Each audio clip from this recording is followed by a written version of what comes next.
Dans le 16e arrondissement de Paris, là où les rues pavées murmurent des secrets de fortune et de privilèges, se dressait la demeure majestueuse des Beaumont. Une façade haussmannienne impeccable, des balcons en fer forgé, et des fenêtres hautes comme des portes de cathédrale, tout dans cette résidence respirait l'opulence et le raffinement. C'était un matin de septembre, l'air encore doux mais chargé de la promesse de l'automne à venir, lorsque Margot Leblanc gravit pour la première fois les marches de marbre menant à l'entrée de service.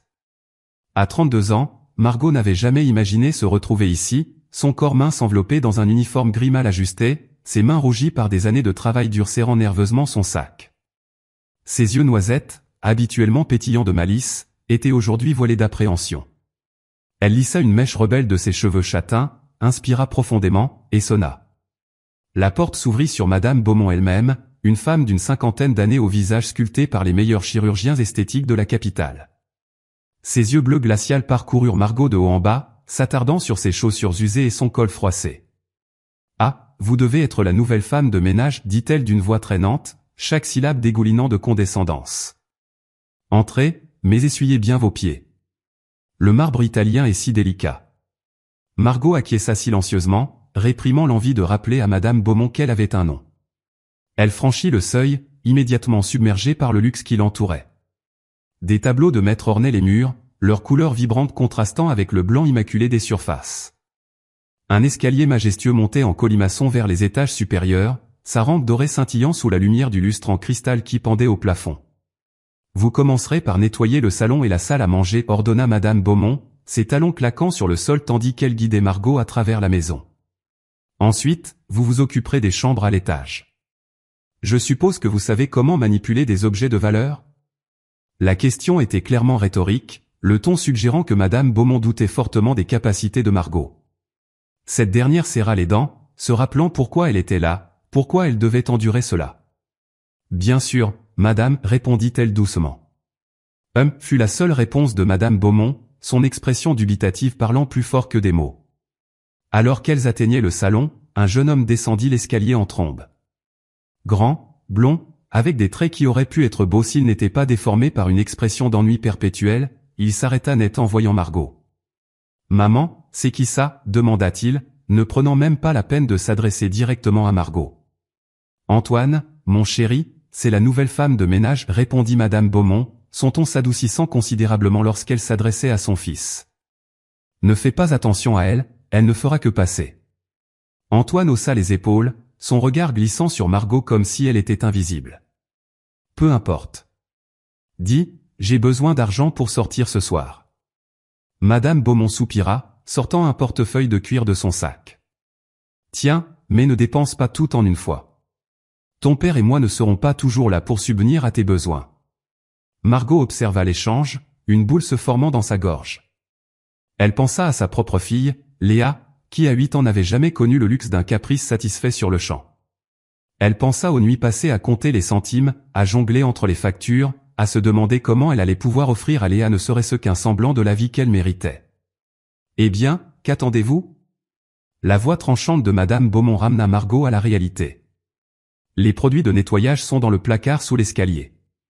Je veux que tout brille quand je reviendrai cet après-midi. Sans un mot de plus, Madame Beaumont tourna les talons et disparut dans une autre pièce, laissant Margot seule dans l'immensité du salon. Le silence qui suivit était assourdissant, brisé seulement par le tic-tac régulier d'une horloge ancienne posée sur la cheminée en marbre. Margot se mit au travail, ses mouvements mécaniques masquant le tourbillon d'émotions qui l'agitait intérieurement. Chaque coup de chiffon sur les surfaces lustrées, chaque passage de l'aspirateur sur les tapis perçants, était accompagné d'un flot de pensées qu'elle s'efforçait de contenir. Elle se souvenait du jour où tout avait basculé, il y a à peine 6 mois. Elle était alors professeure de littérature dans un lycée réputé de la banlieue parisienne, sa vie un équilibre précaire mais satisfaisant entre sa carrière et l'éducation de Léa. Puis était venu le diagnostic qui avait tout changé, leucémie.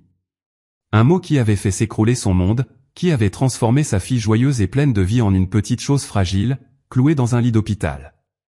Les traitements coûteux, les congés sans solde pour être au chevet de Léa, les factures qui s'accumulaient. Margot avait vu ses économies fondre comme neige au soleil. Lorsqu'on lui avait parlé d'un traitement expérimental prometteur mais horriblement onéreux, elle avait su qu'elle devait tout faire pour offrir cette chance à sa fille. Même si cela signifiait abandonner temporairement sa carrière, sa fierté, pour accepter n'importe quel travail qui paierait les factures. Et c'est ainsi qu'elle s'était retrouvée ici, chez les Beaumont, à frotter et astiquer pour un salaire qui, bien que généreux comparé à la moyenne, semblait une goutte d'eau dans l'océan de ses dettes médicales. Alors qu'elle déplaçait un vase en porcelaine de Chine pour nettoyer en dessous, Margot entendit des pas approcher. C'était Antoine, le fils Beaumont, qui revenait dans le salon, son téléphone dernière génération collé à l'oreille. « Non, mec, t'inquiète, disait-il d'une voix traînante. On prend la Ferrari de mon père ce soir. Il ne s'en rendra même pas compte, il a tellement de voitures qu'il ne sait même plus lesquelles il possède. » Margot ne put s'empêcher de tendre l'oreille, tout en feignant d'être absorbée par son travail. « Ouais, on va aller dans ce nouveau club sur les champs. J'ai entendu dire que c'était l'endroit où il fallait être vu. Faut bien que l'argent de papa serve à quelque chose, non ?» Il rit, un son creux et sans joie qui fit frissonner Margot. Elle pensa à Léa, qui rêvait simplement de pouvoir retourner à l'école, de jouer avec ses amis, de vivre une vie normale. Et ici, ce jeune homme gaspillait sans compter, inconscient de sa chance, de son privilège.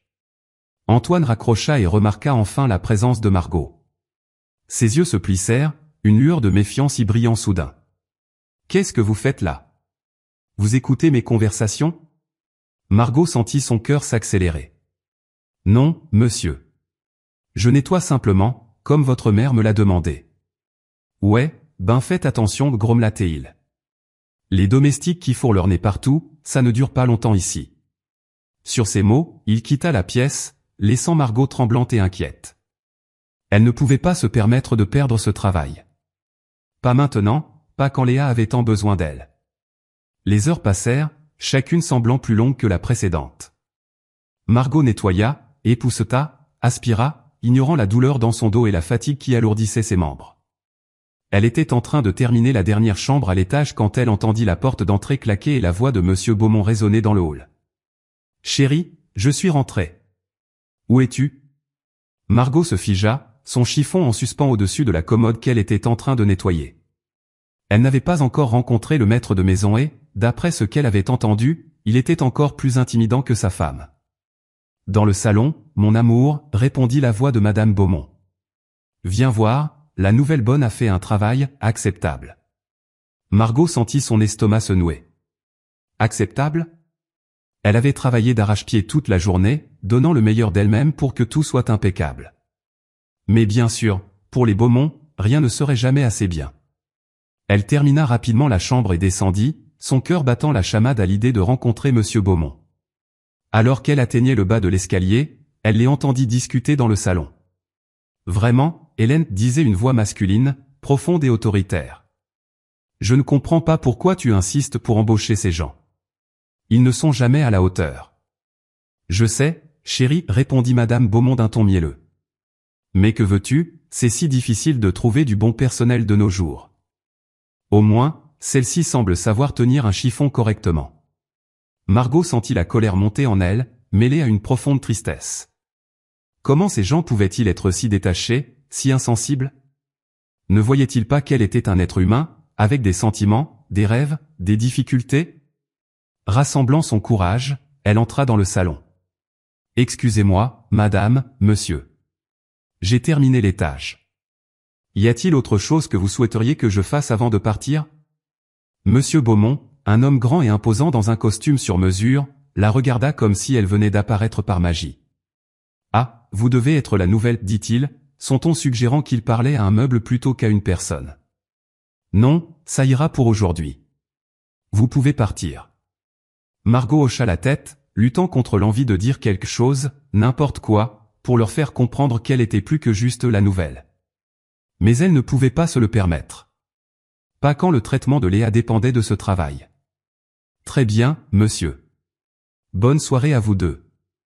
Alors qu'elle se dirigeait vers la porte, elle entendit monsieur Beaumont murmurer à sa femme, vraiment, chérie, je pense qu'on devrait envisager d'automatiser tout ça. Ces gens sont tellement inefficaces. Margot ferma les yeux un instant, inspirant profondément pour contenir ses émotions. Elle sortit de la maison, l'air frais du soir caressant son visage fatigué. Alors qu'elle descendait les marches, elle aperçut Antoine qui montait dans une Ferrari rutilante, riant avec un groupe d'amis aussi privilégiés que lui.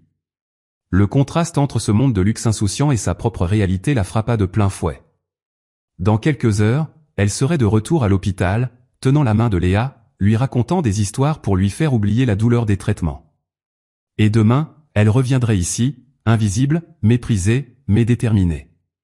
Car Margot avait un secret qui faisait battre son cœur et briller dans ses yeux malgré la fatigue. Un secret qui, elle le savait, allait tout changer. Les Beaumont la traitaient peut-être comme si elle était inférieure, mais ils allaient bientôt découvrir à quel point ils avaient tort. Et ce jour-là, ils regretteraient amèrement leur arrogance et leur mépris. Margot serra son sac contre elle, un petit sourire jouant sur ses lèvres. L'histoire ne faisait que commencer, et elle avait bien l'intention d'en être l'héroïne, pas la victime. Les jours passèrent, se transformant en semaines. Chaque matin, Margot franchissait le seuil de la demeure des Beaumont, son uniforme gris devenant une seconde peau, son silence une armure contre le mépris constant auquel elle faisait face. Mais derrière ce masque d'obéissance, son esprit travaillait sans relâche, observant, notant, planifiant. Un mardi matin, alors que l'automne parisien peignait les arbres des Champs-Élysées de teinte dorée, Margot arriva plus tôt que d'habitude. Elle avait passé la nuit au chevet de Léa, dont l'état s'était temporairement aggravé. Les cernes sous ses yeux témoignaient de son épuisement, mais une lueur de détermination brillait toujours dans son regard. Elle fut surprise de trouver la maison en effervescence. Des hommes en costume entraient et sortaient, portant des dossiers et parlant à voix basse. Dans le hall, elle aperçut Monsieur Beaumont, l'air plus tendu que jamais, en grande conversation avec un homme qu'elle n'avait jamais vu auparavant. « Jacques, tu dois comprendre, disait l'étranger d'un ton urgent.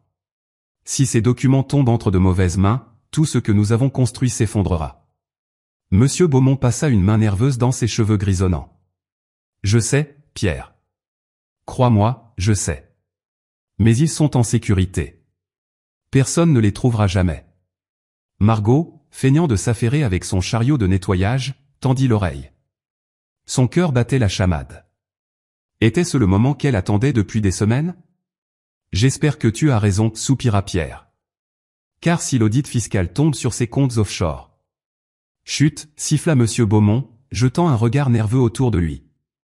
Ses yeux se posèrent brièvement sur Margot, mais il la congédia d'un geste de la main, comme si elle n'était qu'un meuble dérangeant. Pas ici. Allons dans mon bureau. Les deux hommes s'éloignèrent, laissant Margot seule avec ses pensées tourbillonnantes. Des comptes offshore? Un audit fiscal. Son esprit analytique, forgé par des années d'études littéraires, commença à assembler les pièces du puzzle. Ce jour-là, Margot travailla avec une énergie renouvelée. Elle nettoya chaque recoin de la maison, prêtant une attention particulière au bureau de Monsieur Beaumont lorsqu'elle y fut autorisée en fin de journée. Ses yeux scrutaient chaque détail, chaque papier laissé négligemment sur le bureau, chaque livre sur les étagères. Et c'est là qu'elle le vit. Un livre de Balzac, Le Père Goriot, légèrement de travers sur l'étagère. Margot connaissait ce livre par cœur, l'ayant enseigné pendant des années. Mais celui-ci semblait différent. Plus épais, peut-être? Avec des gestes prudents, elle le sortit de l'étagère. Le livre s'ouvrit naturellement, révélant un compartiment secret creusé dans ses pages. À l'intérieur, une clé USB. Le cœur de Margot manqua un battement. Était-ce possible? Avait-elle vraiment trouvé ce qu'elle cherchait depuis des semaines? Avec des mains tremblantes, elle sortit son téléphone et prit rapidement une photo de la clé USB dans son emplacement.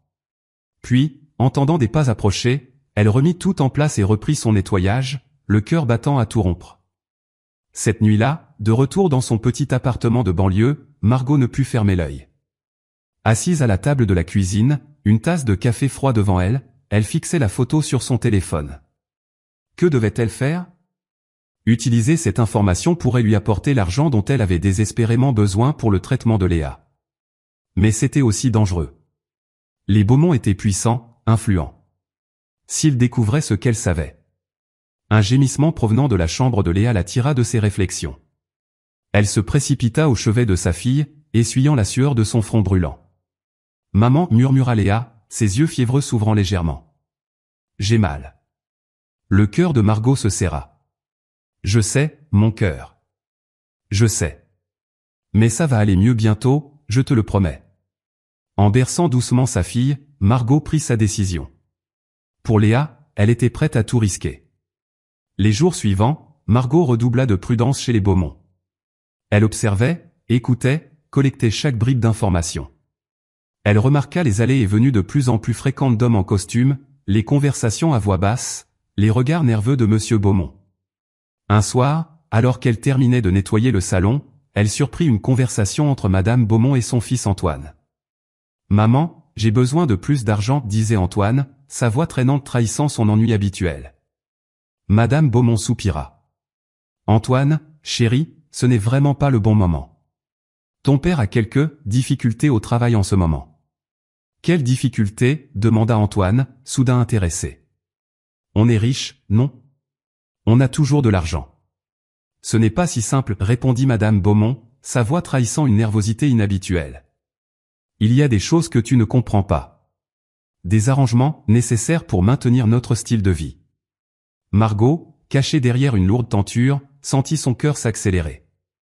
Chaque nouvelle information confirmait ses soupçons. Le lendemain, prenant son courage à deux mains, Margot décida de passer à l'action. Profitant d'un moment où le bureau de Monsieur Beaumont était vide, elle s'y glissa furtivement. Ses mains tremblaient légèrement lorsqu'elle saisit le père Goriot sur l'étagère. Mais au moment où elle ouvrait le livre, la porte du bureau s'ouvrit brusquement. Monsieur Beaumont se tenait là, son visage passant de la surprise à la colère en une fraction de seconde. « Que faites-vous ici » tonna-t-il, s'avançant vers elle d'un pas menaçant. Margot, le cœur battant à tout rompre, lutta pour garder son calme.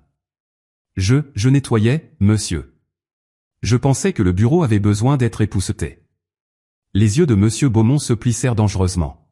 « Avec un livre dans les mains ? Vous me prenez pour un imbécile ?» Il arracha le livre des mains de Margot, le scrutant pour s'assurer que rien n'avait été déplacé.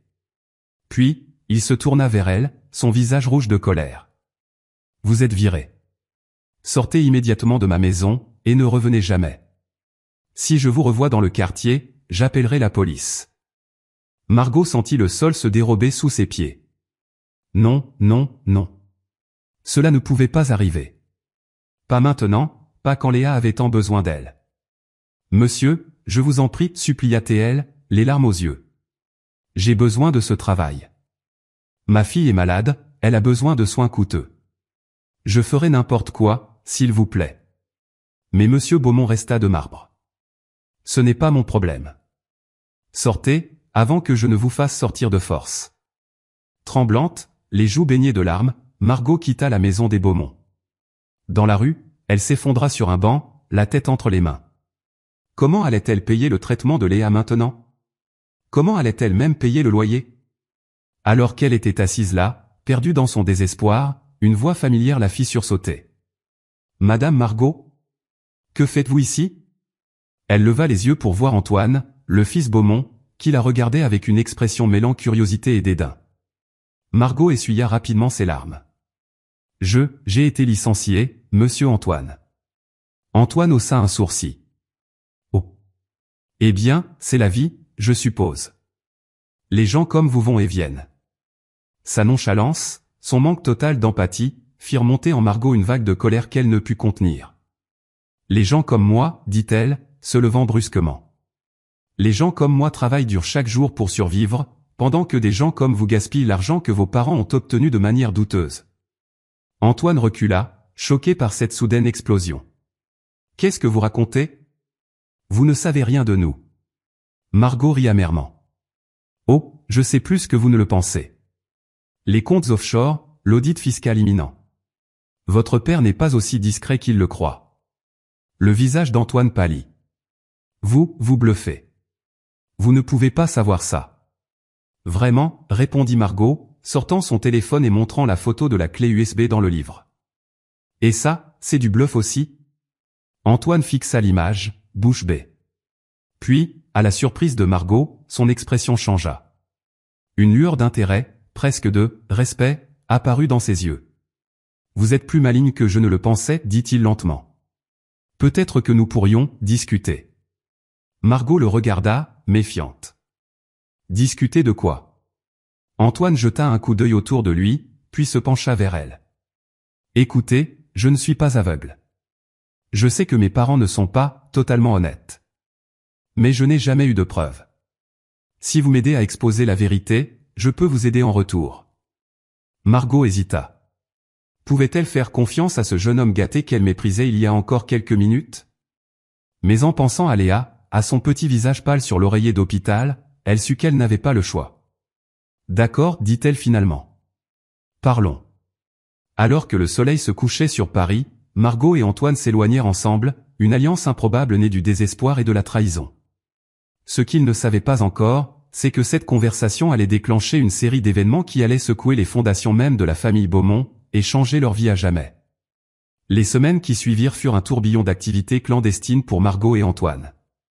Leur alliance improbable s'était transformée en une équipe efficace, chacun apportant ses compétences uniques à leur mission commune. Antoine, malgré son apparente nonchalance, s'avéra être un allié précieux.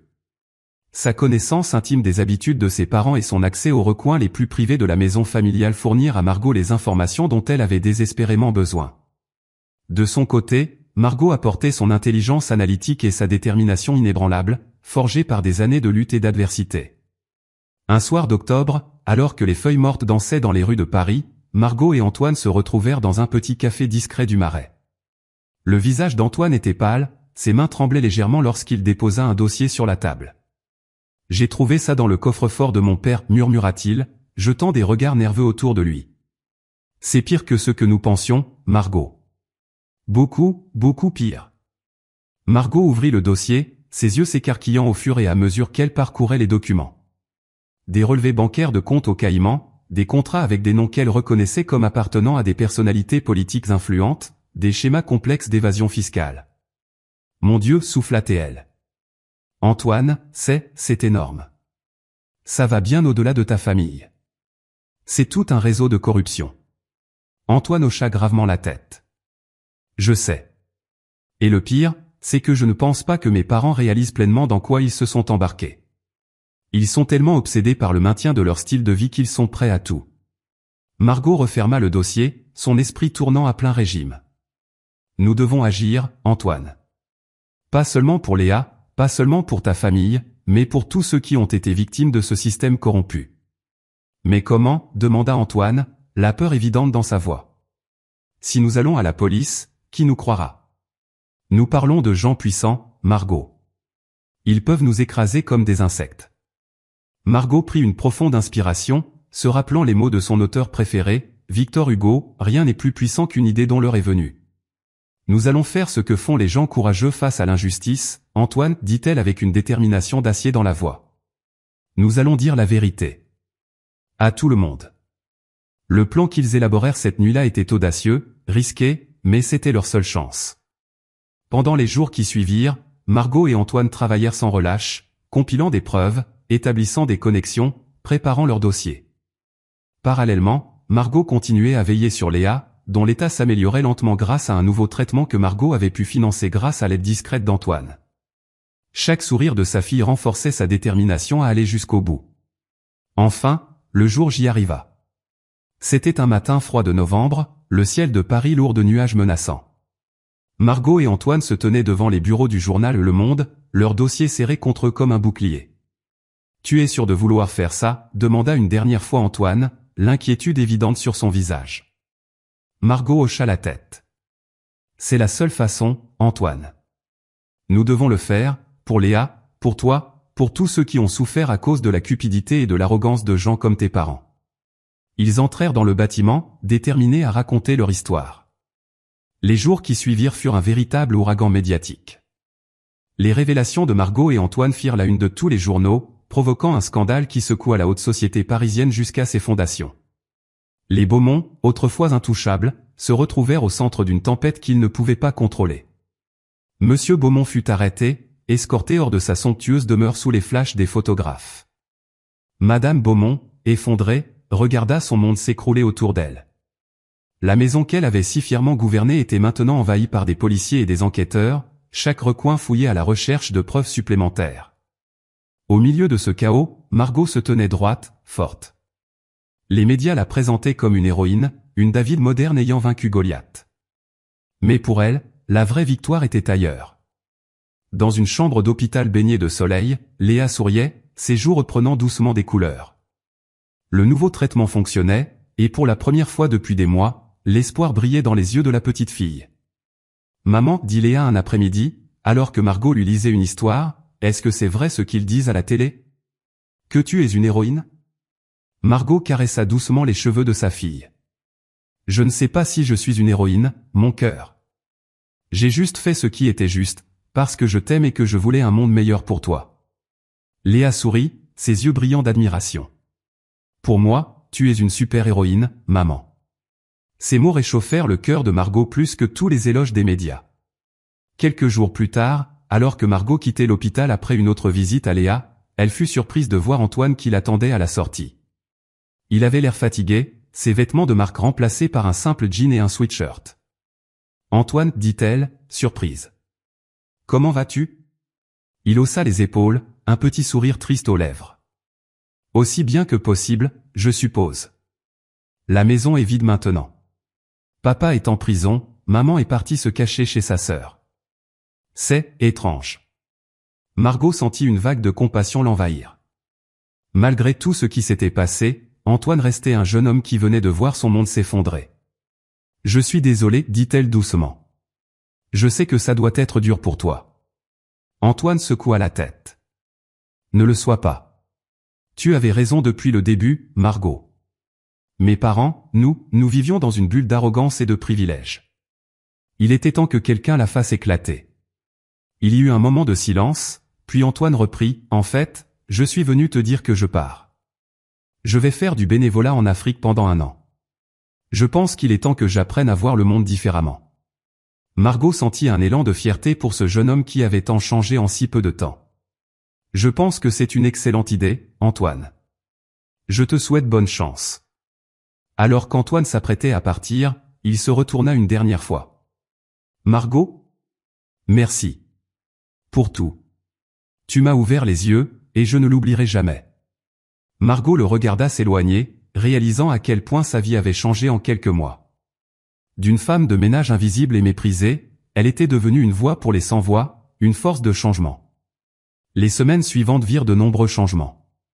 Grâce à une récompense accordée par le gouvernement pour avoir dénoncé la fraude fiscale, Margot put non seulement payer le traitement de Léa, mais aussi reprendre ses études pour devenir avocate, déterminée à continuer à lutter contre l'injustice. Un soir, alors qu'elle bordait Léa, maintenant en rémission et de retour à la maison, sa fille lui demanda « Maman, est-ce que les méchants ont appris leur leçon ?» Margot réfléchit un moment avant de répondre. « Je ne sais pas si on peut parler de méchants, ma chérie. Mais je pense que beaucoup de gens ont appris une leçon importante. Ils ont appris que traiter les autres avec mépris, penser qu'on est supérieur aux autres à cause de l'argent ou du pouvoir, ça finit toujours par nous rattraper. » Elle embrassa le front de sa fille. « Ce qui compte, c'est d'être gentil, honnête, et de toujours faire ce qui est juste, même quand c'est difficile. » Léa hocha la tête, ses yeux se fermant doucement. « Comme toi, maman. » Margot éteignit la lumière et quitta doucement la chambre. Dans le salon, elle s'arrêta devant la fenêtre, regardant les lumières de Paris scintiller dans la nuit. Elle pensa aux Beaumont, à leur arrogance qui avait causé leur chute. Elle pensa à Antoine, parti chercher une rédemption à l'autre bout du monde. Elle pensa à tous ceux qui, comme elle autrefois, luttaient chaque jour pour survivre dans un monde qui semblait les ignorer. Et elle se fit une promesse. Une promesse de continuer à se battre, de continuer à élever sa voix pour ceux qui ne le pouvaient pas. Car elle avait appris la leçon la plus importante de toutes, une seule personne, armée de vérité et de détermination, pouvait changer le monde. Dehors, la nuit parisienne continuait sa danse éternelle de lumière et d'ombre. Et quelque part dans cette ville, une femme autrefois invisible se tenait debout, forte et fière, prête à affronter ce que l'avenir lui réservait. Car Margot Leblanc n'était plus la femme de ménage méprisée des Beaumont. Elle était une force de la nature, une mère, une combattante. Et son histoire ne faisait que commencer.